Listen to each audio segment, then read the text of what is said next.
నువ్వు తనని ఇక్కడికి తీసుకొచ్చావు.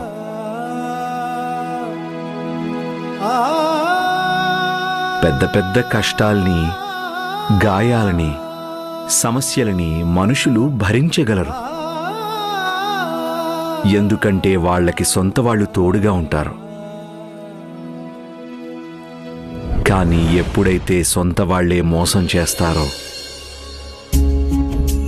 సొంత వాళ్లే బాధ పెడతారో, అప్పుడు మనుషులు తమని తాము సంభాళించుకోలేరు.